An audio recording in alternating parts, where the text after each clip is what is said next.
찬양에 앞서서 잠시 기도하고 찬양하도록 하겠습니다. 사랑의 주님만을 찬양합니다.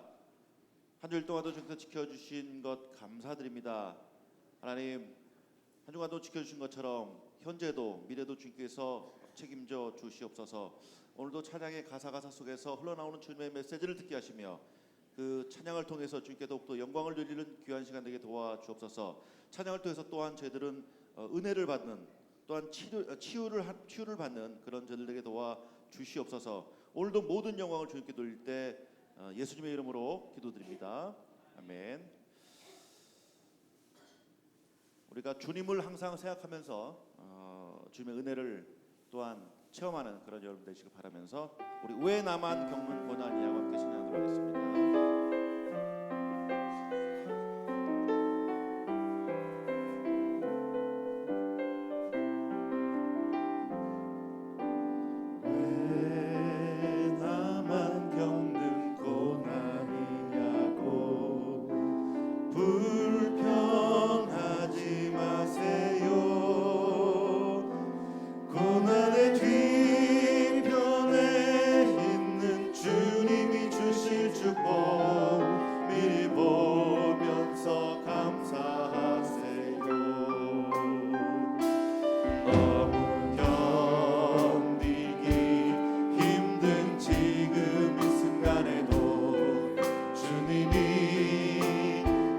하고 계시잖아요. 남들은 지쳐 앉아 있을지라도 당신만은 일어서세요. 힘을 내세요. 힘을 내세요. 주님이 손잡고 계시잖아요. 주님이 나와 함께함을 믿는다면 어떤 역경도 이길 수 있잖아요. 왜 이런 슬픔 찾아왔는지 원망하지 마세요. 당신이 잃은 것보다 주님께 받은 은혜 더욱 많음에 감사하세요. 너무 견디기 힘든 지금 이 순간에도 주님이 일하고 계시잖아요.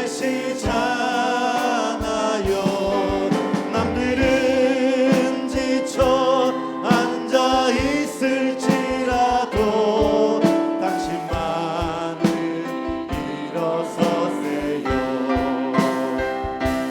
힘을 내세요. 힘을 내세요. 주님이 손잡고 계시잖아요.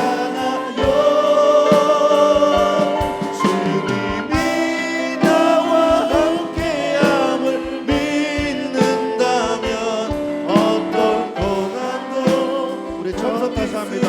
왜 나만 겪는 고난이냐? 왜 나만 겪는 고난 불평하지 마세요. 불평하지 마세요. 고난의 뒤편에 있는 주님이 주실 주고 이 보면서 감사하세요. 너무 견디기 힘든 지금 이 순간에도 주님이 일하고 계시잖아요. 남들은 지쳐 앉아 있을지라도 당신만은 일어서세요. 힘을 내세요. 힘을 내세요. 주님이 손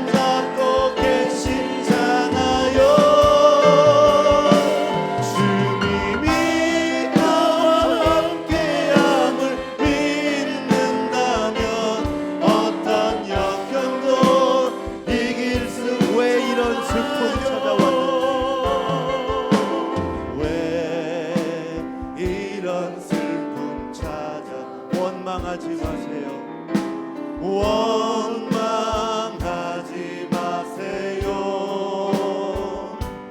당신이 잃은 것보다 주님께 받은 은혜 더욱 많음에 감사하세요.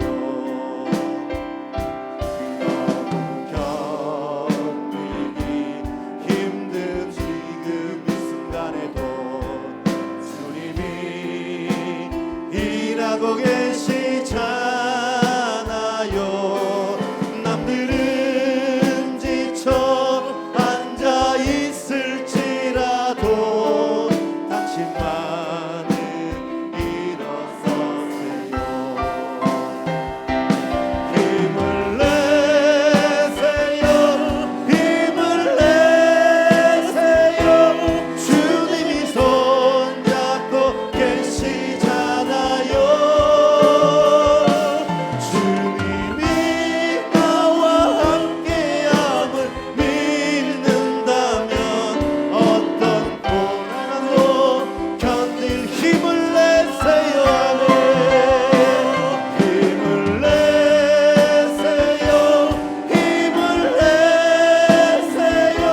주님이 손잡고 계시잖아요.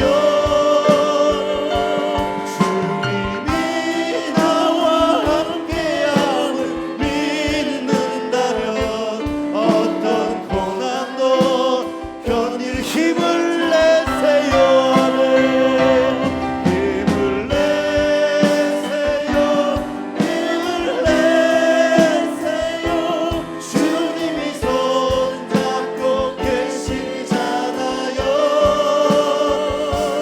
주님이 나와 함께함을 믿는다면 어떤 고난도 견딜 수 있잖아요.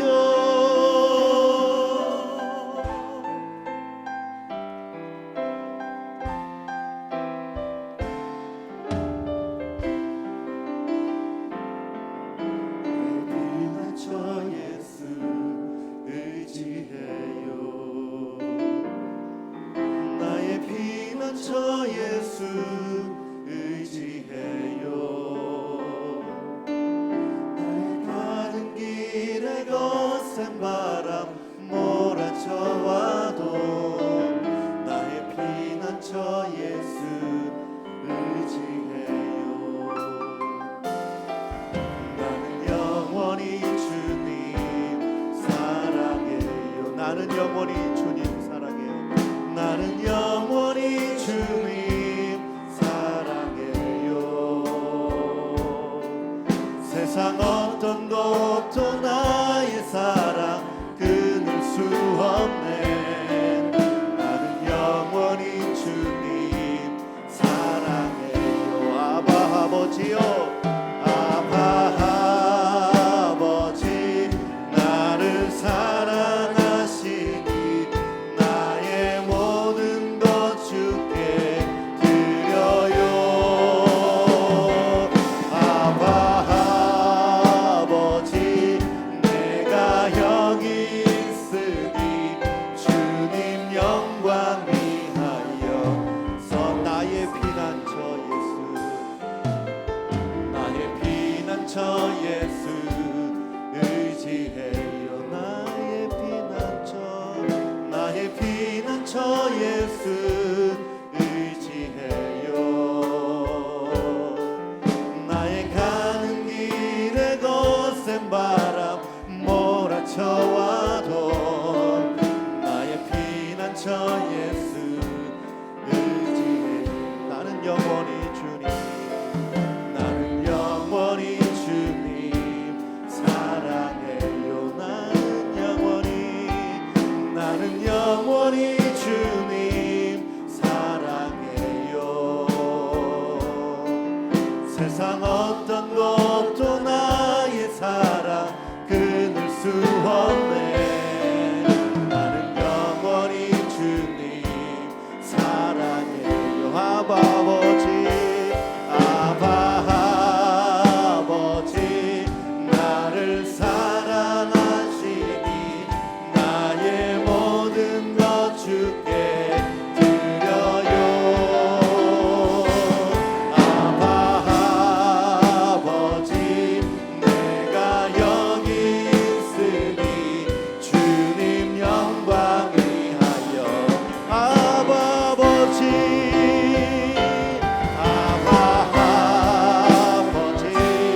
나를 사랑하시니 나의 모든 것 주께 드려요.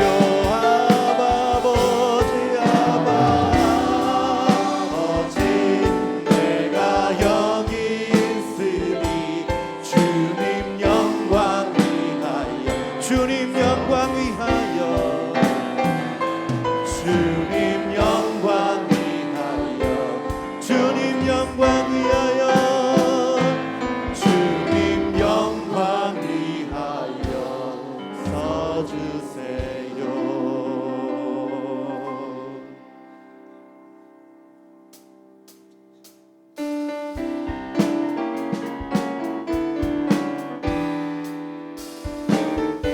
고난 내 영혼 편히 쉴 곳과 고난 내 영혼 편히 쉴 곳과 낙이로도 안전한 폭풍까지도 다스리시는 주의 영원한 팔이지. 주의 영원한 심판 함께하사 항상 나를 붙드시니 어느 곳에 가든지 요동하지 않음은 주의 팔을 의지함이. 세상 친구들 나를 버려도 예수는 함께 동행함으로 주의 은혜가 충만하리니 주의 영원한 말이니. 주의 영원한 심판 함께하사 항상 나를 붙드시니 어느 곳에 가든지 요동하지 않음은 주의 팔을 의지함이라. 나의 믿음이 연약해져도 미리 예비한 힘을 주시며 위태할 때도 안보하시는 주의 영원한. 우리 담비라셔서 주의 영원한 심판 함께하사 항상 나를 붙드시니 어느 곳에 가든지 요동하지 않음은 주의 영원한 심판. 아멘. 주의 영원한 심판 함께하사 항상 나를 붙드시니 어느 곳에 가든지 요동하지 않음은 주의 팔을 의지하. 주의 영원한 심판 함께하사 항상 나를 붙드시니 어느 곳에 가든지 요동하지 않음은 주의 팔을 의지함이라. 오늘도 함께 하실 주님만을 찬양합니다. 이 모든 영광을.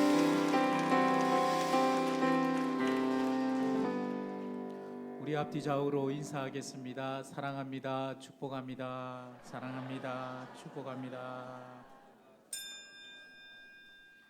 할렐루야. 그의 성소에서 하나님을 찬양하며 그의 권능의 궁창에서 그를 찬양할지어다. 아멘.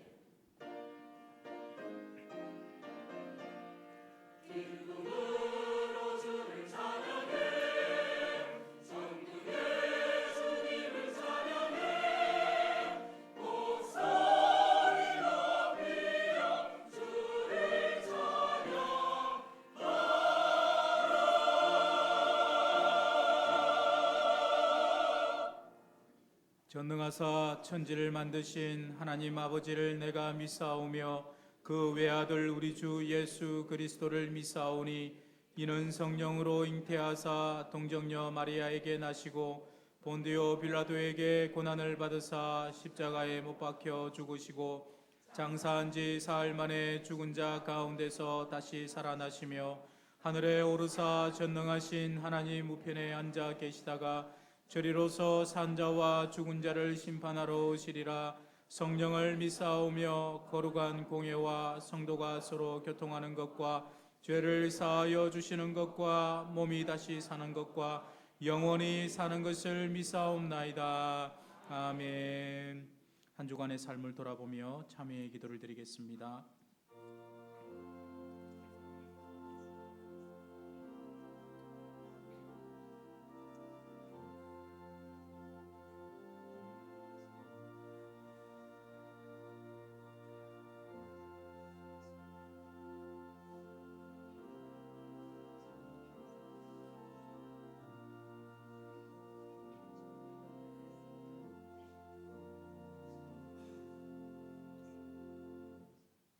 만일 우리가 우리 죄를 자백하면 그는 미쁘시고 의로우사 우리 죄를 사하시며 우리를 모든 불의에서 깨끗하게 할 것이요. 아멘.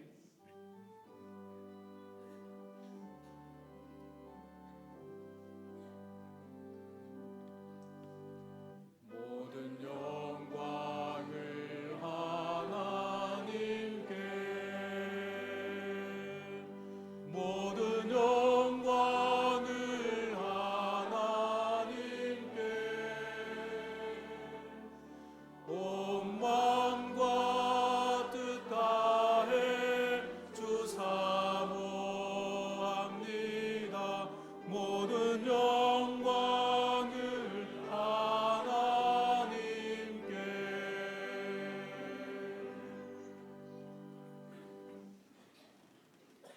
제1은 너는 나 외에는 다른 신들을 내게 두지 말라.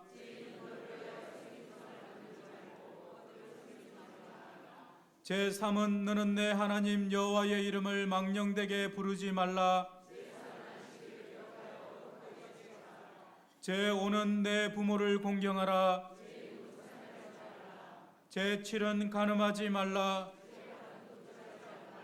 제9는 내 이웃에 대하여 거짓 증거하지 말라. 아멘.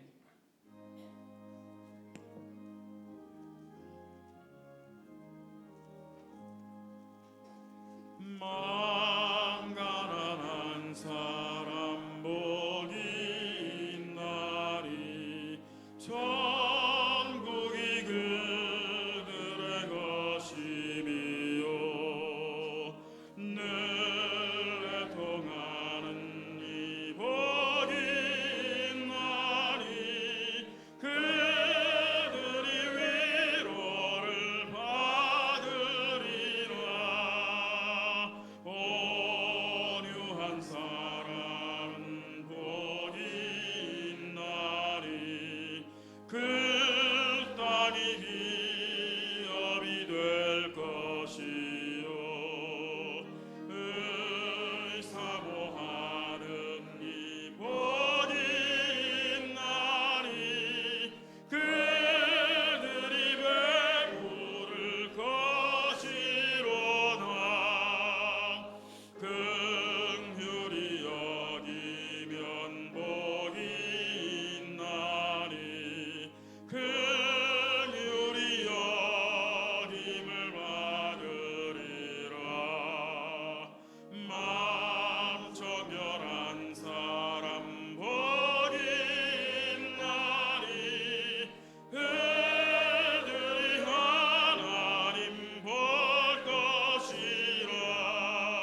영원하시고 은혜 충만하신 아버지 하나님, 저와 같은 우리 인생들을 자녀 삼으시고 은혜 베푸사 주님 품 안에서 평안한 삶을 살아가게 하심을 무한 감사드리옵나이다.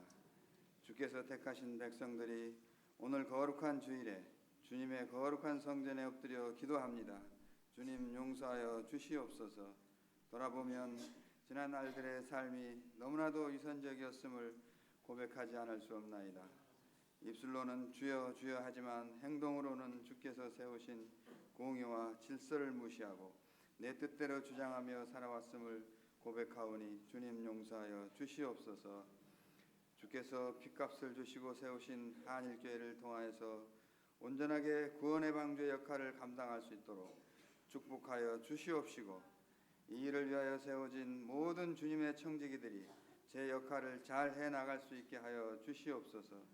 좌로나 우로나 치우치지 않고 오직 주님의 말씀 따라서 열심으로 전도와 선교의 사명을 잘 감당케 하시고 최선을 다할 수 있도록 능력 주시고 힘 주시옵소서. 주님 오시는 그날까지 한일교회를 든든한 반석 위에 세워가게 하여 주시옵소서. 주님, 영혼 구원의 표를 걸고 평생을 바쳐서 주님의 사명을 감당해 오신 김성규 사자 목사님이 몸이 건강한 가운데 있나이다. 주님의 거룩한 손으로 안수하사 평안케 하여 주시옵소서. 남은 목회 일정도 잘 마무리하게 하여 주시옵시고 이후의 삶도 주께서 책임져 주시옵소서. 평생을 다 바쳐 내주하시는 사모님의 건강 또한 책임져 주시옵시고 그 아픈 마음, 슬픈 마음, 허전한 그 마음을 위로하여 주시옵소서. 누가 있어 그 마음을 알겠나이까? 오직 주께서만이 아실 줄 믿사오니 위로하여 주시옵소서. 평안케 하여 주시옵소서. 은혜 베푸시기를 즐겨하시는 하나님, 이 나라를 지켜주시기를 간절히 원하옵고 또 원하옵나이다. 작금의 상황은 정치와 경제, 사회 모든 분야가 너무나도 혼란에 빠져 있나이다. 기업이 흔들리고 물가는 폭등하고 실직자는 넘쳐나고 있나이다. 주여 도와주시옵소서. 주께서 택하신 백성들이 한마음 한뜻으로 기도하오니 이 나라를 지켜주시옵소서. 대한민국의 모든 교회들이 합력하여 기도하오니 주님 도와주시옵소서. 사랑의 주님, 부임 목사를 모시기 위한 청빙위원회가 구성되어 활동 중에 있습니다. 이 일을 맡아 감당하는 모든 청빙위원들에게 지혜와 명철과 총명을 허락하여 주시옵소서. 한일교회 모든 권속들에게 한마음이 되어 이 일을 잘 감당하게 하여 주시옵소서. 그리하여 무엇보다도 주께서 합당히 여기시는 신실한 주의 종이 세워질 수 있도록 주께서 주장하여 주시옵소서. 이 일의 진행은 종들이 할지라도 결정하시는 이는 주님이심을 우리 모두가 믿사오니 주여 도와주시옵소서. 오늘도 주님의 귀한 말씀 들고 단위에 서시는 목사님을 강하게 능하게 사용하여 주시옵소서. 말씀을 듣고 믿는 우리 모두가 성령의 감동이 있게 하여 주시옵소서. 찬양으로 수정드는 찬양대를 축복하시고 예배를 돕는 모든 손길을 축복하사 주님의 은혜와 사랑이 넘치도록 부어 주시옵소서. 모든 영광을 주께 돌려오며 우리를 구원하신 예수님 이름 받들어 기도드리옵나이다. 아멘.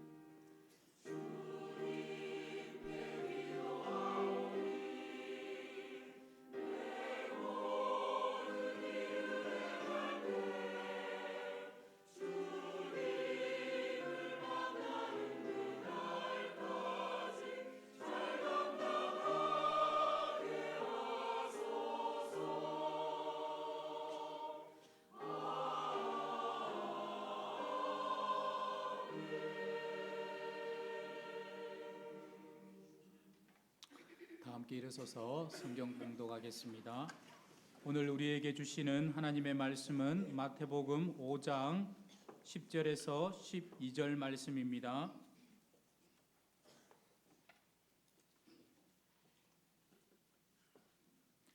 의를 위하여 박해를 받는 자는 복이 있나니 천국이 그들의 것임이라. 나로 말미암아 너희를 욕하고 박해하고 거짓으로 너희를 거슬러 모든 악한 말을 할 때에는 너희에게 복이 있나니 기뻐하고 즐거워하라. 하늘에서 너희의 상이 큼이라. 너희 전에 있던 선지자들도 이같이 박해하였느니라. 아멘.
할렐루야. 예배 나오신 우리 성도님들을 환영합니다. 함께 읽은 말씀을 중심으로 의를 위하여 박해받는 자의 복이란 제목으로 하나님 말씀 전하겠습니다. 성경에는 그리스도인들을 호칭하는 다양한 표현들이 나옵니다. 그래서 어떤 호칭들이 있는지를 찾아보았더니 여러 가지 표현들이 있었는데요. 신자라는 표현을 쓰고 있습니다. 신자는 말 그대로 예수 그리스도를 믿는 사람들을 말하는 거죠. 그리고 성도라고 하죠. 성도, 거룩할 성자에 무리도자, 거룩하게 구별되어서 하나님께 속한 자들, 그래서 그리스도인들을 성도라고 부르기도 합니다. 때로는 교회라고 부르기도 합니다. 우리가 예배당도 교회이지만 단순히 예배당에 국한된 그런 것이 아니죠. 교회라는 것은 세상으로부터 부름받아 하나님의 그 의의 빛에, 의의 나라에 들어가게 하신 자들의 모임, 그래서 에클레시아라고 하거든요. 밖으로 부름받다, 이런 의미가 있습니다. 교회라고 그리스도인들을 호칭하기도 합니다. 자, 그런데 여러분, 오늘 우리가 좀 생각해 보게 될 내용들은 하나님의 백성이라는 표현입니다. 하나님의 백성. 하나님의 백성은 정의를 해보면 하나님의 통치를 받으며 사는 백성들. 세상의 통치를 받으며 살면은 누구의 백성입니까? 세상의 백성들이라고 할 수 있겠죠. 그러나 여러분, 하나님의 백성은 세상 가운데 있지만 하나님의 통치와 다스림을 받으며 사는 그런 사람들을 하나님의 백성들이라고 합니다. 여러분, 오늘 본문에 말씀하고 있는 분은 바로 예수 그리스도이십니다. 여러분, 예수 그리스도께서 하나님 나라의 왕으로 부름 받으셨죠. 물론 여러분, 예수 그리스도는 창세전부터 하나님과 함께 계셨던 동일하신 하나님이신데요. 마태복음 28장에 보면 예수님께서 이런 표현을 사용하십니다. 하늘과 땅의 모든 권세를 내게 주셨으니. 여러분, 여기서 나는 누구일까요? 예수님입니다. 누가 누구에게 이 하늘과 땅의 모든 권세를 주셨을까요? 바로 하나님께서, 성부 하나님께서 하나님의 말씀에 온전히 순종하시고 율법의 요구를 이루기 위해서 십자가를 지시고 죽음 가운데서 다시금 부활하신 그 우리 주님께, 예수님께 하늘과 땅의 모든 권세를 다 주신 거죠. 그래서 여러분, 이제 우리가 하나님의 백성으로서 하나님 나라의 왕이신 예수 그리스도를 따르는 사람들이잖아요. 우리가, 그렇죠? 하나님을 믿기 때문에 여러분 이 자리에 나오는 거 맞죠? 주님을 따르기 때문에 이 자리에서 예배하는 거 맞으시죠? 이걸 여러분 전제로 이제 깔고 시작하자면, 우리가 여러분 하나님을 섬김에 있어서 예수 그리스도를 빼고 생각할 수가 없는 것입니다. 자, 그 주님이 여러분의 주님이십니까? 그 예수님이 우리의 왕 맞습니까? 자, 그렇다면 오늘 우리는 주님께서 요구하시는 순종, 주님께서 요구하시는 그 순종의 삶을 살아야 되는데, 여러분, 이 삶을 알기 위해서는 예수님 당시의 교육 방식을 좀 생각해 볼 필요가 있습니다. 너희가 나를 따르라 할 때에 예수님이 어떤 의도를 가지고 제자들을 따르라고 했는지 좀 생각해 볼 필요가 있는데요. 여러분, 우리 교회에 여러분 선생님들도 계시고 교사들도 계시고 교수님도 계시지만 오늘날 이 한국 사회의 교육 방식은요, 가르치는 자가 가르치는 지식을 가지고, 그렇죠, 학생들에게 자신의 지식이나 기술을 가르치는 방식으로 진행이 됩니다. 일반적으로는 그렇습니다. 그죠? 그런데 여러분, 본문에 등장하는 예수님 당시의 그런 교육은 도제 교육이었습니다. 여러분, 도제 교육이 뭔지 아시죠? 스승이 가는 곳에 제자도 가고, 스승이 하는 말과 행동을 그대로 제자들이 따라하는 거예요. 그리고 스승의 모든 삶과 모든 말을 그대로 이어받아서 그대로 데리고 다니면서 전수하는 방식입니다. 그래서 여러분, 복음서에 보면요, 예수님께서 제자들을 부르시죠. 나를 따르라. 내가 너희로 하여금 사람을 낚는 어부가 되게 하리라 말씀하시고 난 이후에 제자들이 예수님을 따르는데 뭘 버려두고 따릅니까? 그물을 버려두고 따라갑니다. 그리고 예수님이 병 고치는데 같이 가시고요, 또 예수님 사람을 살리는 데도 같이 가시고, 예수님이 기적을 행하는 장소에도 같이 있고, 예수님과 함께 동고동락을 하게 됩니다. 여러분, 이것이 제자들의 삶의 방식이고, 어찌 보면 이 시대를 살아가는 그리스도인들의 삶의 방식이어야 하는 거죠. 여러분, 그런데요, 우리가 오늘 본문에 등장하는 이 팔복의 말씀, 지금까지 7번째 말씀까지는 참 나름대로 우리의 귀에 듣기 좋은, 또 뭔가 이런 운치 있는, 그죠? 심령이 가난한 자는 복이 있나니 천국이 그들의 것이요. 멋지지 않습니까, 여러분? 그죠? 또 의를 위하여 위하여 박해받는 자는 복이 있나니 저희가 위로를 받을 진짜 위로의 말과 어떻게 보면 복의 말인데 여러분 오늘 말씀만큼은 상식적으로 이해가 잘 되지 않습니다. 왜냐하면 우리가 일반적으로 하나님 말씀에 순종할 때에 여러분 어떤 우리 결과가 주어지죠? 하나님 말씀에 순종함으로 말미암은 하나님의 복이 우리에게 주어진다는 걸 믿잖아요. 여러분 믿으십니까? 그런 복이 여러분 주어집니다. 하나님의 말씀대로 우리 가운데 복이 주어지는데 그런데 여러분 오늘 말씀에는요 정말 여러분 우리가 받아들이기 힘든 모르겠습니다. 제가 오늘 말씀을 나누고 난 이후에 저한테 와서 한 소리 하시는 분들이 계실지 모르겠지만 귀에 거슬리는 말씀을 주님이 하세요. 하나님의 뜻대로 순종함에도 불구하고 여러분 반드시 그리스도인들에게 박해와 고통이 주어질 것이다. 이렇게 주님께서 말씀합니다. 10절을 보니까요. 같이 읽어볼까요? 시작. 의를 위하여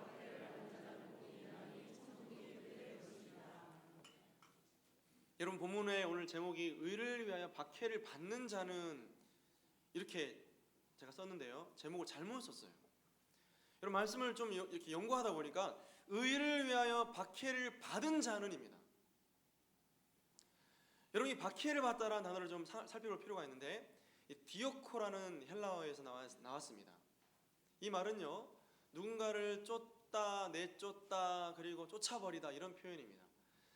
그런데 오늘 마태복음 5장 10절에 나오는 표현을 보니까요 시제가 수동태 완료 분사형입니다. 이 동사 형태가 그래요. 여러분 수동태는 누군가에게 당하는 걸 말하는 거잖아요. 그죠? 능동태는 내가 직접 하는 거고 수동태는 당하는 겁니다. 그리고 이것이 여러분 분사라는 표현은 계속 지속되는데 지금까지 해온 걸 말하는 거예요.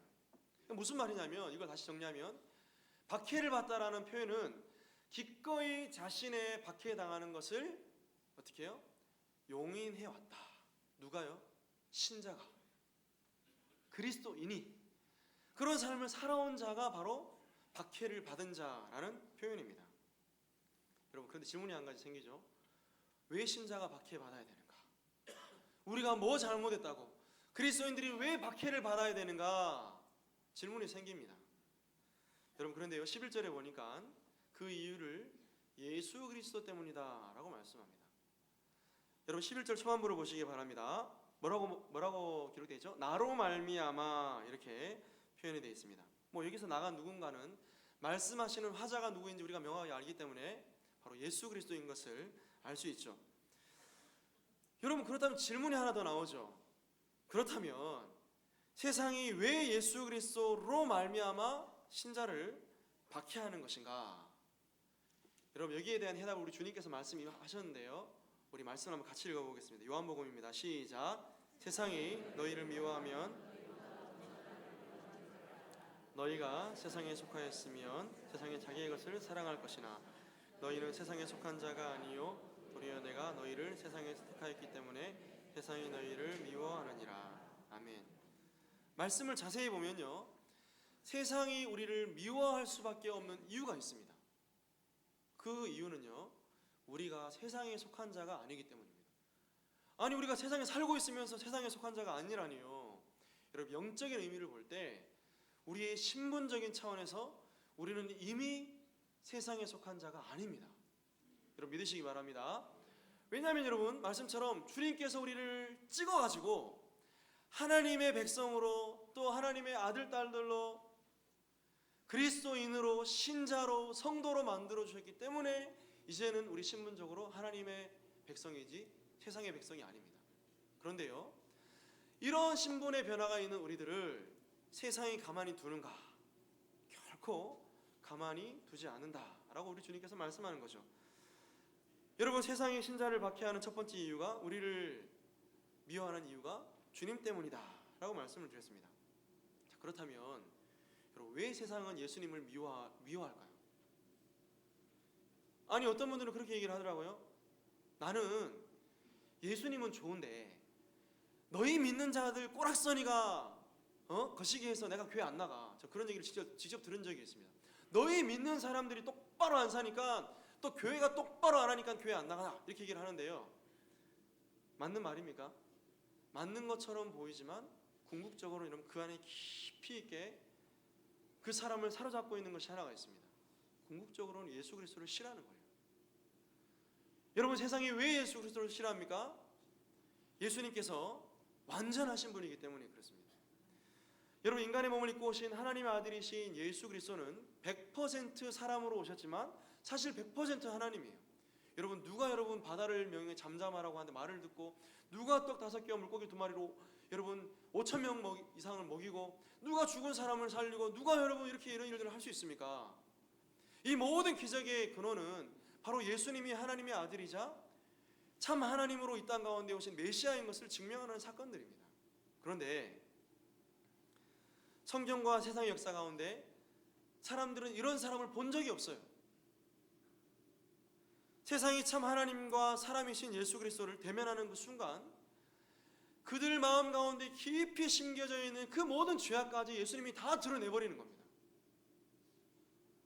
여러분, 자신들이 옳다고 믿는 감추어진 모든 외식과 형식과 가증한 거짓들을 우리 주님의 존재만으로 다 드러나버리는 거예요. 여러분, 당시에 종교 지도자들과 정치 지도자들의 그 야망을 보면 잘 알 수 있습니다. 이들은 기득권자들이었어요. 굉장히 많은 것들을 누렸던 사람들입니다. 오늘날에 여러분 목사들과 같이 가난한 사람들이 아니었어요. 굉장한 여러분 돈, 물질과 명예를 가지고 이 여러분 사회 전체를 호령하는 그런 사람들이 바로 그 당시에 종교 지도자들과 정치 지도자들이었습니다. 그런데요, 주님이 오셔가지고 뭘 말씀하셨죠? 이 독사의 자식들아, 좋은 말씀 안 하셨어요. 너희의 외식과 너희의 그 가증한 것들을 보니까 마치 회칠한 무덤 같도다, 이렇게 말씀해버리거든요. 여러분, 그들의 실체가 그러했잖아요. 겉으로는 화려한 옷을 입고 다니고, 겉으로는 뭔가 종교적인 형식이 있지만 그들의 마음 가운데는 탐심이 가득했습니다. 주님이 그걸 꿰뚫어 보시는 거예요. 그리고 여러분, 많은 사람들 앞에 주님이 나타나셔가지고 했던 행동이 뭐냐면, 잘 사는 사람들, 그죠? 뭔가 사회 명망 있는 사람들 찾아다니는 것이 아니라 억눌리고 가난하고 소외되고 그 당시에 여러분 세리와 창녀와 죄인들을 향해 찾아가서 그들에게 말씀을 전하시고 그들에게 하나님 나라의 복음을 전하십니다. 여러분, 얼마나 가증했을까요? 한 사람이 나타나가지고 잘난 체하면서 온갖 여러분 인정을 다 받고 그들의 마음 가운데 시기심이 일어날 수밖에 없었던 거죠. 여러분, 그래서 이들이 어떻게 합니까? 죽여버립니다. 여러분, 예수님이 십자가에 못 박힌 궁극적인 이유는 사람들의 모함과 스스로 지킬 수 없는 그 기준을 제시하시는 그 주님이 꼴보기 싫은 거예요. 그래서 십자가에 못 박아 버리지 않습니까? 여러분, 그런데 오늘 여러분 주님을 대했던 그 태도가 세상이 우리를 대하는 태도라는 겁니다. 단순히 우리가 미워서, 우리가 싫어서 세상이 우리를 박해하는 것이 아니라 우리 안에 계신 그 예수 그리스도가 싫은 거예요, 세상은. 왜요? 그리스도인들이 세상 가운데서 정말 본이 되거든요. 세상에 사는 방식과는 전혀 다른 방식으로 살거든요. 그러니까 꼴보기 싫은 겁니다. 주 안에 사랑하는 성도 여러분, 오늘 우리 안에 세상이 말할 수 없는, 세상이 줄 수 없는 위로와 평안이 이미 우리 안에 있는 줄 믿습니다. 여러분, 세상은 이걸 절대 따라할 수 없어요. 뭔가 여러분 외식적으로 겉으로 평안한 척 할 수는 있지만 여러분 궁극적으로 큰 박해가 왔을 때는 결코 여러분 세상은 이 위기를 감당할 수 없습니다. 그러나 오늘 우리 안에 계신 예수 그리스도로 말미암아 우리 믿음의 신자들, 우리 그리스도인들은 이 모든 것들을 이겨낼 수 있는 줄로 여러분 믿으시기 바랍니다. 여러분, 주석가 아도핑크라는 사람이 이 고대 아테네의 시민이자 고대 그리스도인이었던 이 아리스티데스라는 사람의 이야기를 합니다. 이 사람은요 그리스도인이었어요. 그리고 당시에 로마의 시민권자였습니다. 그런데요, 이 아리스티데스라는 사람을 이 로마 시민들이 모여가지고 추방해 버립니다. 그리고 시민권을 뺏어 버려요. 그래서 여러분, 이 역사가 기록하고 있기를 왜 저 사람의 시민권을 뺐습니까? 라고 물으니까요, 뭐라고 여러분 아테네 시민들이 대답한 줄 아십니까? 이렇게 대답했다고 합니다. 그 사람이 언제나 의인이라고 불리는 게 정말 듣기 싫었기 때문입니다. 여러분, 세상이 선한 것을 좋아한다고요? 그렇지 않습니다. 세상은요 극히 선한 것을 싫어합니다. 세상이 의와 정의를 좋아한다고요? 절대로 세상은 그런 것들을 좋아하지 않습니다. 여러분, 아리스토텔레스는요 기꺼이 로마 시민권을 포기하고 하늘의 시민권을 추구하며 살아갔습니다. 여러분, 둘째로 그렇다면 세상이 어떤 방식으로 성도를 박해하는가? 여러분 11절에 보니까 이렇게 말씀합니다. 너희를 향하여 욕하고 너희를 향해 박해하고 너희를 향해 거짓으로 너희를 거슬러 악한 말을 할 것이다. 세 가지죠.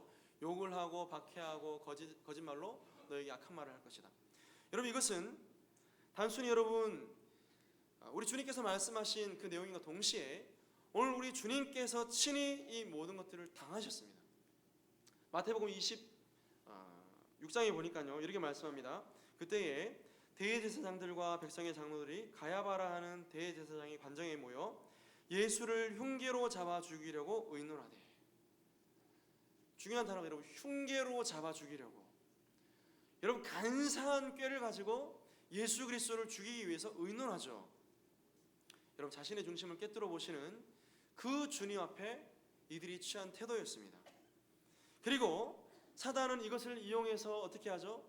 그들의 마음 가운데 예수 그리스도를 죽이려는 마음을 갖도록 만들고 결국 가룟 유다를 예수님을 은 30에 사가지고 팔아버리죠. 가룟 유다의 마음 가운데도 마찬가지 이런 마음이 사단이 이런 마음을 집어넣은 것입니다. 그리고 난 이후에 많은 거짓 증인들을 동원해서 많은 사람들 앞에 예수님을 고발하기를 저 사람이 성전을 사흘 만에 헐어버리고 다시 짓겠다 말한 사람입니다. 이렇게 고발합니다. 그럼 예수님이 이런 말씀하신 적이 있습니까? 네, 있습니다. 문자적으로 이런 말씀을 하셨어요. 그런데요, 예수님이 이 말씀하시는 그 저희는 너희가 나를 죽이면 내가 사흘 만에 다시 살아날 것이다. 이런 의미가 있었습니다. 그런데 많은 거짓 증인들을 동원해서 예수님을 모함하면서 저 사람이 하나님을 못 오겠다. 성전을 파괴하는 그런 나쁜 사람이라 하더라. 그러면서 여러분 예수님을 향해서 욕을 하고 침을 뱉고 뺨을 때리고 채찍질을 해서 결국 십자가에 못 박아 죽입니다. 우리가 예수 그리스도를 주와 그리스도로 믿고 드러내며 하나님 나라의 백성의 삶을 살려고 할 때에 세상은 그런 자들을 향해 이런 방식으로 박해한다고 오늘 우리 주님께서 말씀하고 있는 거죠. 여러분 초대교회에 그리스도인들이 당했던 박해가 참 많이 있는데 예수님이 죽으시고 부활하시고 승천하시고 난 이후에 교회의 탄생으로 하나님의 성령을 보내주시죠. 그리고 겁쟁이들이었던 그 제자들이 변화되어서 예수님을 증거하기 시작하는데 과거에 베드로는 예수님을 3번이나 부인하고 도망갔던 비겁한 사람들이었지만 성령을 받고 하나님의 은혜와 그 그리스도의 부활을 목격한 이후에 베드로가 굉장히 담대해집니다. 그리고 공회 앞에서 우리가 하나님의 말씀을 듣는 것이 옳으냐 너희 말을 듣는 것이 옳으냐 하면서 우리는 그리스도의 증인인데 우리는 보고 들은 바를 증거하지 않을 수 없다. 그러면서 주 예수를 믿으라. 그리스도의 십자가 부활을 담대히 증거합니다. 그리고 많은 공회 앞에서 채찍을 맞고 하지 말라는데 왜 해? 때려도 기쁨으로 자신들이 박해받는 것을 그렇게 감내했다라고 사도행전은 기록하고 있습니다. 뿐만 아니라 여러분 초대교회에 얼마나 많은 박해가 있었는지 모릅니다. 사실 여러분 이 로마 황제 숭배 사상이라는 것이 초대교회의 핵심이고 복음서 전체에 흐르는 어떻게 보면은 이 악한 세상의 적 그리스도적인 어떤 상징인데요. 원래 여러분 로마 황제 숭배 사상이 처음부터 있지 않았습니다. 이 로마가 주장하는 것이 팍스 로마나였죠. 로마가 정복하는 그 식민지들마다 로마는 굉장히 관대한 정책을 썼습니다. 그리고 그들에게 했던 가장 좋은 대우가 뭐였냐면 도로를 내주는 거였어요. 길을 내줘. 그래서 모든 길은 어디로 통한다? 로마로 통한다. 여러분 그래서 속국들이 로마 황제에게 충성을 맹세하면서 서서히 일어났던 문화가 뭐냐면 이 페르가몬 건축이라는 겁니다. BC 29년부터 서서히 이 문화가 일어나기 시작하는데 이 건축물들 가운데 로마 황제 가이사라 시절을 말 그대로 여러분 퀴리오스 주라고 표현하는 건축물들이 등장합니다. 말 그대로 여러분 이 신격화를 말하는 거죠. 로마의 시절을 신격화 시켜가지고 어찌하든지 자국이 그 로마에게 뭔가 이익을 얻기 위해서 충성을 맹세하는 겁니다. 그러면서 이것이 점점 더 주변 나라에 확대가 되고 로마의 중심 가운데 들어오게 되고, 이 페르가몬 건축이라는 것이 굉장히 왕성하게 번져가지고 말 그대로 로마의 황제가 신이 돼버리는 그런 일들이 일어나게 됩니다. 그런데 이것을 거부했던 한 집단이 있었습니다. 어떻게 보면 여러분 굉장히 국민 의례와 같이 아무것도 아닌 것처럼 보이는 이런 어떤 시저는 주이십니다, 이거만 하면 되거든요. 누구누구는 주님이십니다, 이렇게 한마디만 하면 되는데 그리스도인들이 그걸 거부하기 시작합니다. 그러면서 여러분 점점 더 이거 확대가 돼가지고 증명서를 만들어줘요. 가이사라 시저에게 충성을 맹세한 자들에게 증명서를 맡겨주고 그것이 있는 자들에게는 모든 경제 사회적인 활동을 보장해주고 시민권을 주고, 그것이 없는 자들에게는 혜택을 주지 않는 것이 그 당시의 상황이었습니다. 수많은 사람들이 자신이 로마의 시민권자라는 것을 굉장히 공언하고 자부했던 그런 시대에 그리스도인들만큼은 어떻게 해요? 국민 의례와 같은 이런 어떤 하나의 의식을 거부함으로 핍박이 시작됩니다. 여러분 얼마나 심한 핍박이 시작되냐면 당시에 여러분 로마에 그리스도인들을 십자가로 죽이는 그 장면을 굉장히 사소한 것으로 여겼습니다.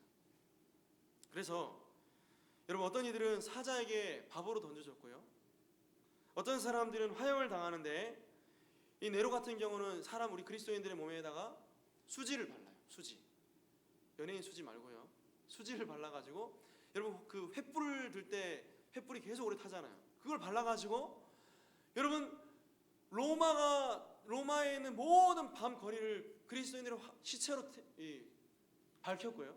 더 나아가서 여러분 자신이 하는 가든 파티 가운데 그리스도인들을 태워가지고 그 파티의 불빛을 밝히는 그 도구로 죽여버립니다. 어떤 그리스도인들은 동물 가죽을 씌워가지고 여러분 사냥개들을 풀어가지고 사냥개들이 이 그리스도인들을 갈기갈기 찢어서 여러분 뜯어먹도록 만들었고요. 어떤 사람들은 여러분 능지처참하는 거예요. 사지에다가 밧줄을 묶어가지고 말에게 채찍을 가해서 말이 그리스도인들을 찢어 죽이도록 만들었습니다. 어떤 사람들은 여러분 등에다가 난물을 부어가지고 뼈가 드러날 때까지 여러분 그리스도를 거부하도록 만들었고, 어떤 사람들은 죽을 만큼 매질을 하고, 여러분 예수님이 당하셨던 그 채찍 아시죠? 납조각과 뼈조각이 붙어있는 채찍으로 죽을 때까지 맞는 거예요. 때로는 여러분 톱으로 켜서 죽임을 당하기도 하고, 때로는 여러분 짐승의 탈을 씌워서 광야로 내보내서 그 들짐승들에게 먹혀 죽기도 하고, 여러분 이것이 초대교회의 그리스도인들이 당했던 박해였습니다. 그런데 여러분 그리스도인들을 바라보았던 당시에 믿지 않는 사람들이 했던 말을 한번 유념해서 들어보시기 바랍니다. 당시 사람들이 이런 표현을 썼다고 합니다. 당시 사람들은 그들의 선함을 보고 굴욕과 수치를 느꼈다. 더러운 몰골을 하고 씻지 않은 상태로 거울을 볼 때 우리의 추함을 보게 되는데, 스스로 굴욕을 느끼면서 하는 말이 그리스도인들의 그 순수함과 선함에 반한 거예요.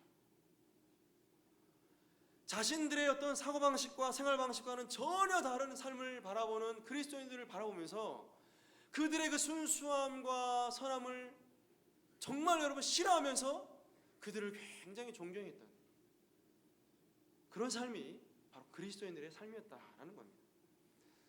여러분 오늘 우리는 어떻습니까?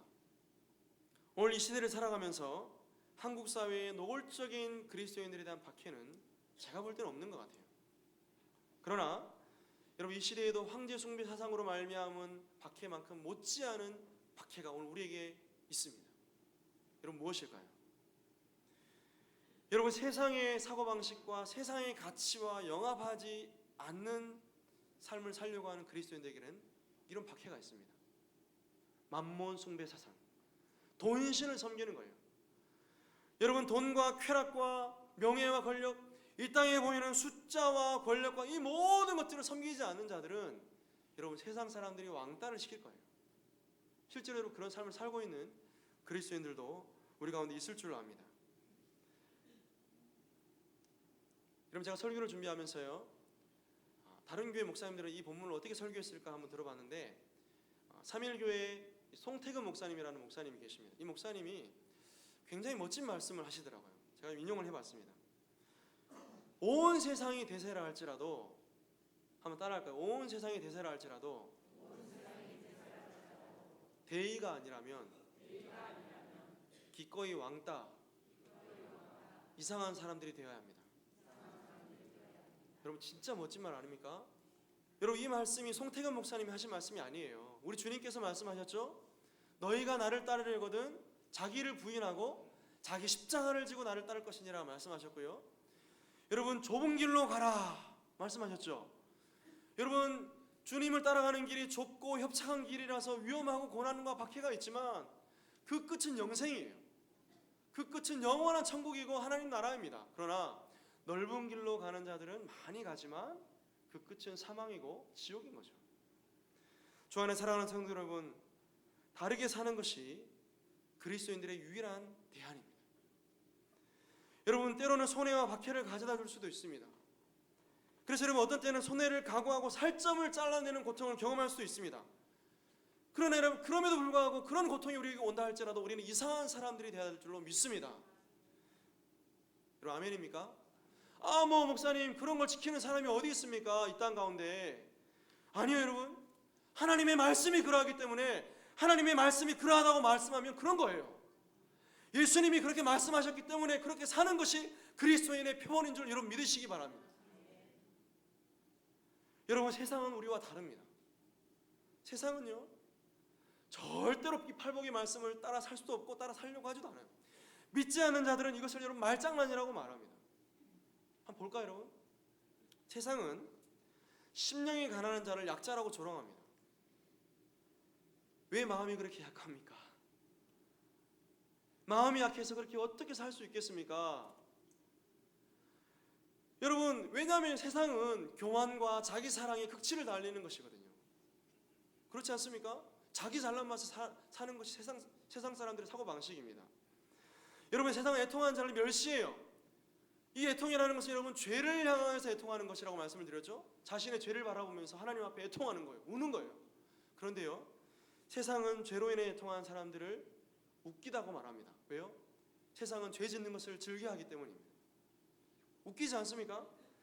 여러분 세상은 온유한 자를 참아낼 수 없습니다. 왜요? 이 온유함의 핵심은 겸손이거든요. 그리스도 앞에 무릎 꿇는 겸손인데 세상은 겸손하지 않습니다. 자기를 드러내면 드러냈지 겸손한 삶을 살지 않기 때문입니다.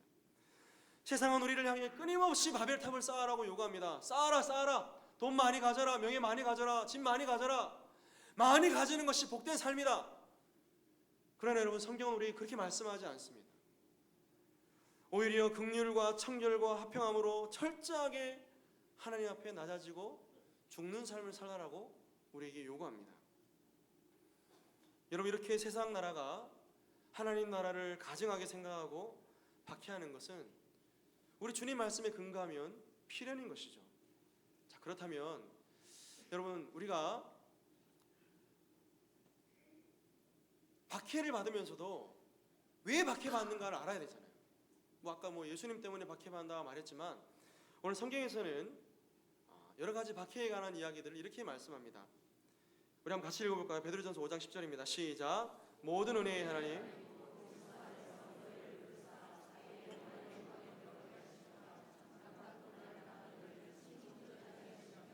굳건하게 하시며 강하게 하시며 털을 견고하게 하시리라. 아멘. 여러분 주목해야 될 단어가요 잠깐 고난을 당한 너희를입니다. 무슨 말입니까? 오늘 우리가 이 땅 가운데 살면서 당하는 고난과 박해가 영원하지 않다는 거예요. 잠깐 이 땅 가운데 살다가 이제 영원한 영생의 삶을 살아가야 되는 우리에게 왜 이 고난이 필요한가? 여러분 고난을 통해서 온전하게 되기 때문입니다. 고난을 통해서 굳건하게 되고 강하게 되고 고난을 통해서 우리가 견고하게 되기 때문에 이 고난이 믿는 신자들에게 필수적이다라는 거죠.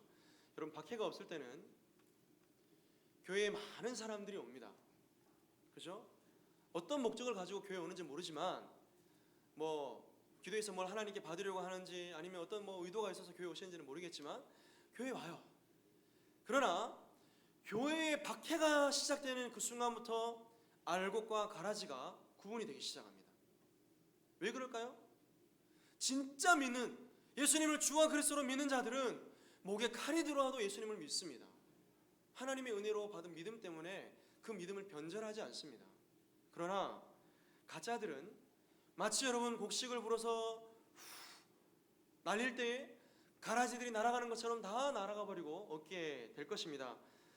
여러분, 마치 이 표현은요, 금을 재련하는 모습과 굉장히 비슷합니다.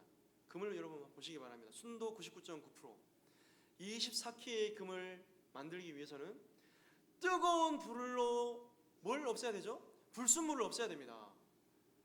여러분, 어정쩡한 온도에서는 아무런 이 정금이 나올 수가 없습니다. 그러나 뜨거운 불로 연단된 그 금은 결국 순도 99.9%의 금이 나오는 것처럼, 오늘 하나님께서는 우리를 완전하게 하기 위해서 그리스도를 담는 성품, 하나님만을 전적으로 의지하는 그 성품을 만들기 위해서 우리로 하여금 고난과 박해의 현장 가운데 우리를 두시는 거죠. 그래서 여러분, 시편 기자는 이렇게 고백합니다. 고난당한 것이 내게 유익이라. 아이고, 이상한 사람, 고난당한 것이 유익이라니. 왜 그럴까요? 그로 말미암아 내가 주의 율례를 배웠느니라. 여러분, 고난이 없으면, 박해가 없으면 우리의 신앙생활이 전혀 감사를 모릅니다. 고난이 오고 박해가 오고 환난이 오면 그때 엎드려서 주를 찾고 주를 의지하게 되는 거죠. 여러분, 우리가 말씀을 한 번 더 읽기를 원하는데요, 빌립보서 1장 말씀 한번 같이 읽어보겠습니다. 시작. 그리스도를 위하여 너에게 은혜를 주신 것은 다만 그를 믿을 뿐 아니라 또한 그를 위하여 고난도 받게 하려 하심이라. 아멘. 잠시만요. 그리스도를 위하여 우리에게 은혜를 주신 것은 그리스도를 믿고 구원받고 이 땅에서 영생의 삶을 누리는 것뿐만 아니라 고난도 받게 하려 하심인데, 왜 고난을 우리에게 주시는가? 여러분, 28절의 말씀이 좀 중요한데요, 이렇게 말씀합니다. 무슨 일이든지 대적하는 자들 때문에 두려워하지 아니하는 이 일을 듣고자 함이라. 이것이 그들에게는 멸망의 증거요 너에게는 구원의 증거니 이는 하나님께로부터 난 것이라. 무슨 말씀이냐면, 성도를 대적하며 성도들을 박해하는 세상의 전형적인 모습은 장차 멸망받을 증거라는 거예요. 세상이 그리스도와 교회를 향해서 지속적으로 박해를 하는 것은 장차 지옥에 갈 증거라는 겁니다.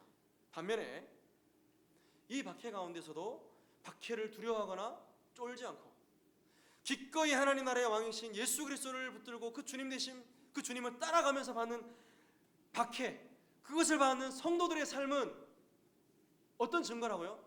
구원받은 사람들의 증거라는 겁니다. 그래서 여러분, 의를 위해서 박해받은 자들이 복되고 그들에게 천국과 하나님 나라가 상으로 주어지게 되는 겁니다. 주 안에 사랑하는 성도 여러분, 우리가 그리스도를 따르는 것은 그냥 여러분 교회 나와서 편하게 문화생활을 하고 한번 예배드리고 또 신앙생활하는 그런 개념으로 여러분 이해하시면 안 됩니다. 이것은요, 세상에 맞서 서는 거예요. 세상을 맞서서 우리가 서는 자들이 된 거예요. 이미 여러분들은 조직에 들어왔기 때문에 이제 몸을 돌이킬 수 없습니다. 조직원이 된 거예요. 하나님 나라 백성으로 조직원이 된 거예요. 여러분, 세상에 맞서 서는 자들에게 세상은 반드시 대가를 요구합니다. 어떤 대가입니까? 박해받을 대가예요. 여러분, 요한복음 6장에 보니까 제단 밑에서 자신들의 억울함을 신원해 달라고 하나님께 요청하는 순교당한 순교자들이 나옵니다. 여러분, 이런 사람들은요, 예수님 당시에도 있었고 또 여러분 예수님 전에도 있었고 예수님이 있고 난 이후에도, 예수님 모시고 난 이후에도 계속 있어 왔고 앞으로도 있게 될 것입니다. 그러나 중요한 것은 이 박해가 영원하지 않다는 것. 이 박해가 잠깐 이후면 끝나고 우리에게 영원한 하나님의 은혜가 주어질 것이라는 사실을 여러분 확신하시기 바랍니다. 여러분, 말씀을 맺겠습니다. 세상을 살아가면서 여러분, 우리의 잘못이나 우리의 범법으로 말미암아 형벌을 받거나 고난당한 거 말고요, 여러분, 그리스도인이라는 이유로 경건하게 살려고 하다가 사람들로 말미암아, 세상으로 말미암아 박해를 받아보신 분들이 계십니까? 여러분, 만약 그렇다면 그런 것들을 경험해 보신 분들은 여러분 참된 그리스도인입니다. 구원받은 증거를 가지고 사는 자들인 것을 여러분 믿으시기 바랍니다. 그런데 중요한 것은 그리스도로 인해서 아무런 박해를 받아본 경험이 없는 분들이 우리 가운데 계시다면 여러분, 다시금 여러분의 신앙을 진지하게 점검해 보시기 바랍니다. 여러분, 굉장히 무서운 얘기인지 모르지만 우리가 예수님을 제대로 따른다면 세상은 우리를 좋아하지 않아요. 절대로 세상은 우리를 두려워하고 좋아하지 않습니다. 여러분, 오히려 우리의 신변에 위협이 있을 수도 있어요. 경제적으로 여러분 손실이 있을 수도 있습니다. 더 나아가 사회적으로 학대를 받을 수 있고 왕따를 당할 수도 있을 거예요. 그러나 우리는 결코 우리의 신앙을 포기하지 않을 것입니다. 왜냐하면 주님 말씀처럼 무릇 그리스도 예수 안에서 경건하게 살고자 하는 자는 박해를 받으리라 말씀하셨기 때문입니다. 여러분, 박해만 받으면 너무 슬플 것 같죠? 그러나 하나님께서 우리 가운데 주신 은혜가 있습니다. 어떤 은혜입니까? 여러분, 믿는 자들에게, 박해받은 자들에게 하나님께서는 영원한 하나님 나라를 주시겠다 약속하십니다. 그리고 하늘의 상이 클 것이다 이렇게 말씀합니다. 그 상이 여러분 뭔지 잘 모르겠어요. 그러나 여러분, 성경이 말씀하고 오늘 우리에게 여러분 확신할 수 있는 것은 구원인 것은 분명합니다. 그리고 구원을 여러분 쉽게 보지 마시기 바랍니다. 하나님 나라에 가서 영원히 안식하며 천지를 창조하실 때 하나님께서 우리 가운데 허락하셨던 그 은혜를 더 완전하게 누릴 수 있는 그 은혜는 말로 형용할 수 없는 상급이자 은혜인 거죠. 여러분, 이 십자가의 길을 끝까지 걸어가시기를 바랍니다. 비록 이 땅 가운데서 성도에게 다가오는 수많은 박해와 고난들이 우리의 심령을 고통스럽게 만들고 또 때로는 낙심하게 만들지 모르지만 끝까지 이 하나님 나라의 상급을 바라보고 또 영원한 하나님 나라의 그 시민권을 우리가 바라보면서 이 믿음의 싸움을 끝까지 싸워 승리하는 우리 모두가 될 수 있기를 간절히 소망합니다. 기도하겠습니다. 하나님 아버지, 그리스도를 믿음으로 말미암아 이 땅 가운데 박해당하는 모든 박해를 감당할 힘을 허락해 주옵소서. 어떤 세상의 유혹과 박해 가운데서도 야합하지 않고 주님 걸어가신 십자가의 길을 걸어갈 수 있도록 우리에게 용기를 허락하여 주옵소서. 마침내 하나님 나라에 들어가는 그날 하나님께 영광을 돌리며 하나님께 큰 찬양으로 보답할 수 있는 삶이 되게 하여 주옵소서. 예수님의 귀하신 이름으로 감사하며 기도합니다. 아멘. 교회 앞에 광고 말씀드리겠습니다. 오늘 오후 예배는 총여전도회 헌신 예배로 드립니다. 심야기도회 광고입니다. 2월 10일은 권사의 주최이고요. 17일은 남전도회 임원들이 감당합니다. 결혼 광고입니다. 육교구 오금탁 집사님, 최성자 권사님의 자녀 준영양의 결혼 예식이 2월 11일 토요일 오전 11시 30분에 있습니다. 세종문화회관에서 있는데 교회에서 10시 20분에 출발하도록 하겠습니다. 3부 예배 이후에 교육위원회 모임이 있습니다. 학습 세례 일정 주보를 참고하시고요.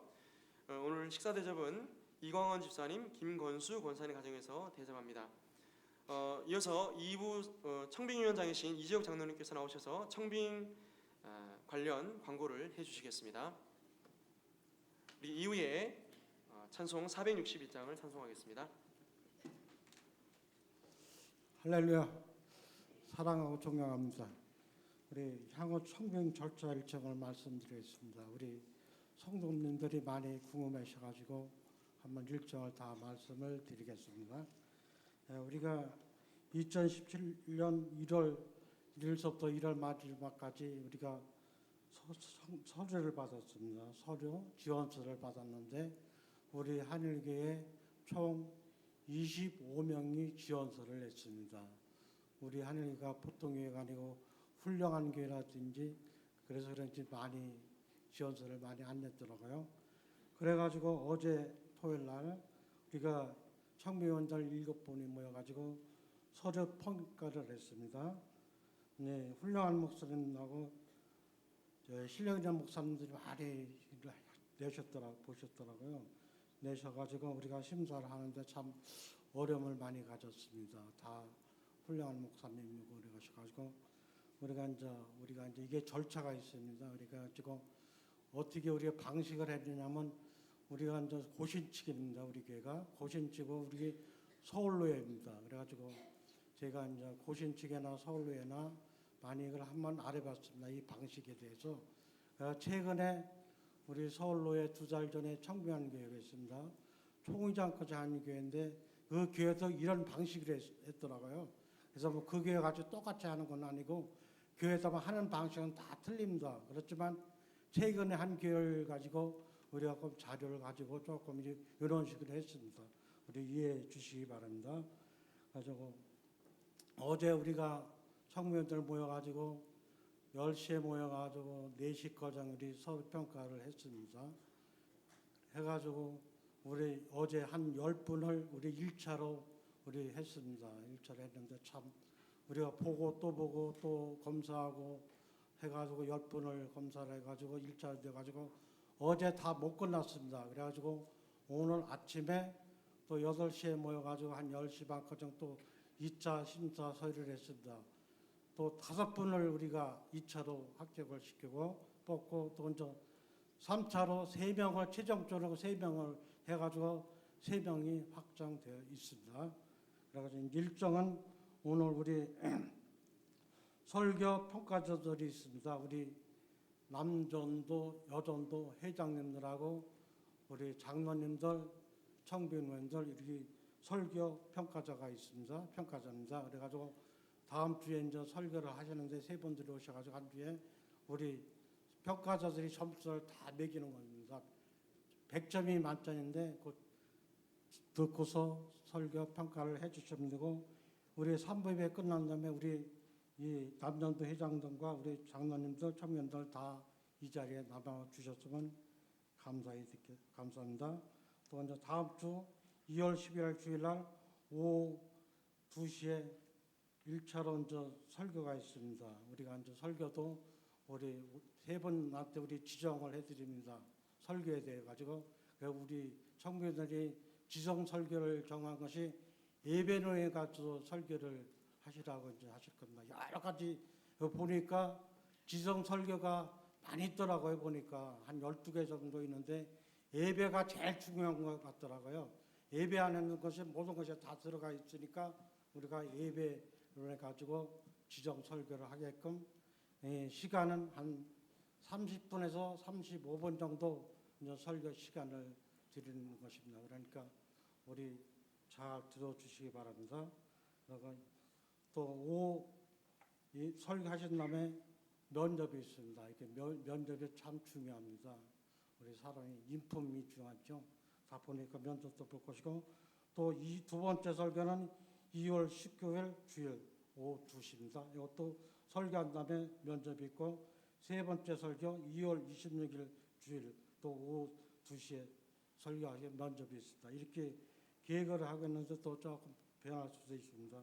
그리고 최종 후보자가 이제 3월 5일 주일 날 이게 해가지고 우리가 이제 공동회의를 해가지고 3분의 2가 합격이 돼야 한 분이 최종적으로 담임 목사가 되는 것입니다. 그래서 금방 우리가 공동회의 3분의 2 합격됐다 금방 되는 담임 목사가 되는 것이 아닙니다. 우리가 절차가 있습니다. 노예에 가서 보고도 해야 되고 노예에서 와가지고 우리 교회 와서 또 임시노예도 해야 되고 또 우리 노예에서 또 청빈도 해야 됩니다. 그러니까 이렇게 절차가 많이 있습니다.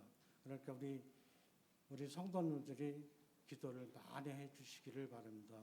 그리고 우리 담임 목사님 우리 교회 이제 33년 동안 이렇게 좋은 우리 목사님 보내주셔가지고 우리 한일교회를 우리 목사님 사모님 이렇게 33년 동안 이렇게 눈물 그리고 애도 많이 쓰시고 고생도 많이 하시고 이렇게 이제 부흥을 많이 시켰습니다. 이제 언젠가는 우리 목사님 사모님이 이렇게 언젠가는 이렇게 은퇴를 해드리는 것이 우리가 목표입니다. 그러니까 우리 목사님 사모님이 이렇게 은퇴하시더라도 많이 기도해 주시기를 바랍니다. 이상입니다. 감사합니다.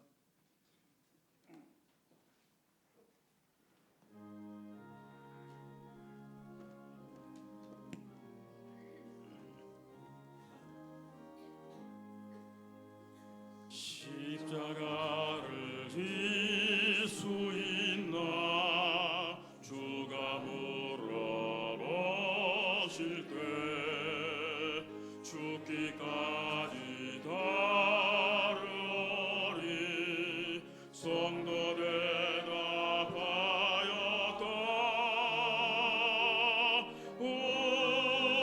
우리의 심령 주의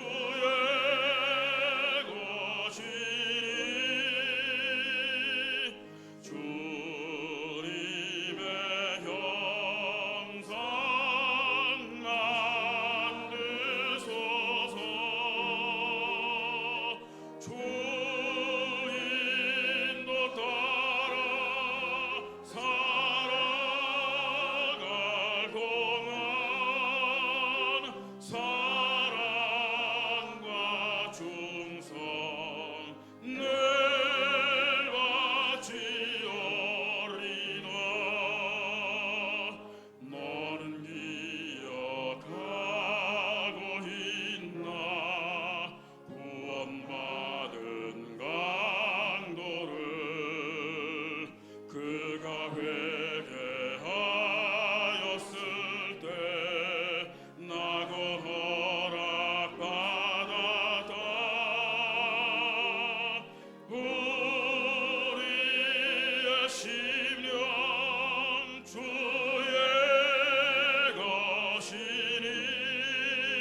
때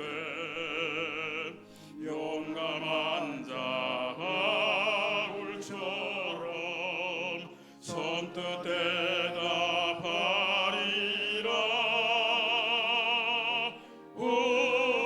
우리의 심령 주의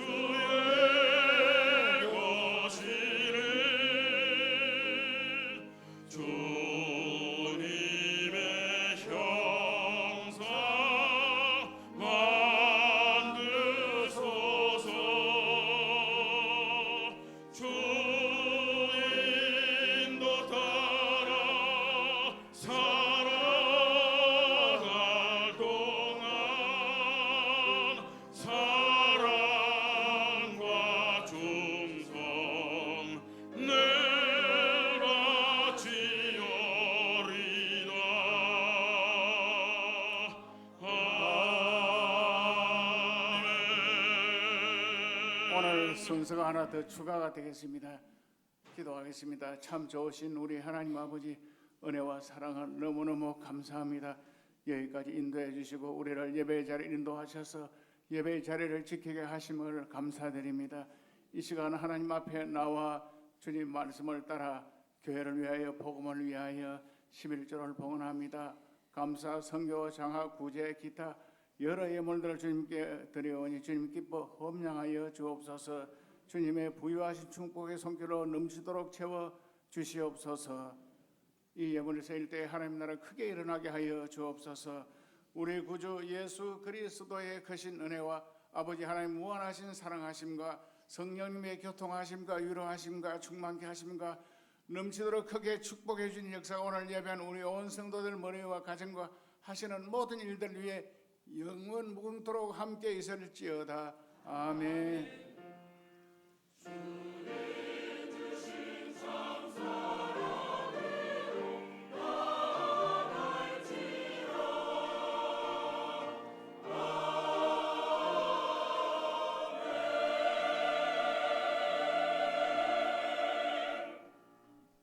우리 크게 축하하고 기도할 일은 우리 김성호 목사님, 박한나 사모님 사이에 우리 김건 우리 왕자 하나님이 주셨습니다. 그래서 오늘 처음 나와서 우리 주님 이름으로 기도를 하고자 합니다. 우리가 청년 때는 결혼할 때는 가족 계획이 있었습니다. 진짜 제가 이 말 처음 하는데 20명은 더 나왔습니다. 그대로 놔뒀으면 가족 계획 우리도 했습니다. 해가지고 제가 존경하는 목사님은 가족 계획을 했더니 나에게 이렇게 어려움을 줬구나. 사모님이 자궁을 다 드러내면서 이거 예. 저도 그 목사 사모님처럼 안쪽으로 찍찍찍찍 들어가고 기계를 집어여가 끄집어내고 옛날에는 아들 딸 구별하고 둘만 나눠서 잘 기르자. 둘도 많다 파이는 하나 빵은 하나인데 어떻게 살 거냐. 애 좀 적게 낳아라. 지금은 이상하게 놀라고 애를 써도 잘 결혼 잘 애가 안 놉니다. 그래가지고 얼마나 그런 가운데 우리 목사님께는 좋은 아들을 선물 주셔가지고 얼마나 기쁘고 좋은지 모르겠습니다. 저도 좀 생각해보면 후회가 좀 많이 주는데 다 하나 20명 될 건데 군사가 20명 될 건데 예 우리 교회 성도님들 많이 나오시기를 바랍니다. 많이 낳는 게 국가를 위한 일이고 하나님이 기뻐하는 일입니다. 이 시간 우리 건의를 위해 기도하겠습니다. 참 좋으신 하나님 아버지 은혜를 감사합니다. 우리 목사님 가정에 우리 김건희 좋은 왕자 선물로 주심을 감사합니다. 무병건강하게 잘 키가 잘 몸이 잘 크게 해주옵소서. 하나님 그 사람 앞에 기움을 받으며 자라게 해주시고 잘 자라는 국가를 위해 민족을 교회를 위한 큰 힘을 되게 하여 주옵소서. 하나님 다 역사해 주시기를 원합니다. 이스라엘 영도자 모세와 같이 이스라엘의 유능한 다윗과 같은 큰 힘을 되게 하옵시고 하나님 다 역사해 주옵소서. 하나님께 다 맡깁니다. 우리 건이 복받기를 원해 기도하는 우리 성도님 가정의 아들 딸들에게도 복을 주시고 손자들 손녀들에게 복의 복으로 역사해 주시기를 원합니다. 참 좋으신 예수님의 이름으로 기도하옵나이다. 아멘. 예, 박수까지 다 치시면 우리 건이 축복 많이 받으시기 바랍니다. 금일봉 예.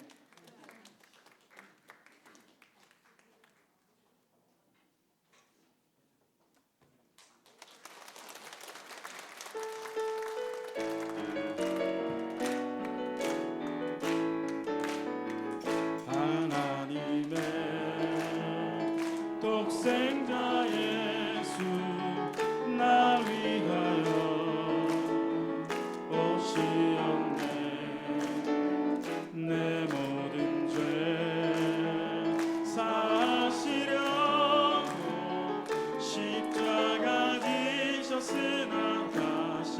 하셨네. 살아계신 주 나의 참된 소망 두려움이 사라지네. 사랑의 주 내가 길 인도하니 내 모든 삶의 기쁨 늘 충만하네. 예배를 마쳤습니다. 말씀으로 승리하시기 바랍니다.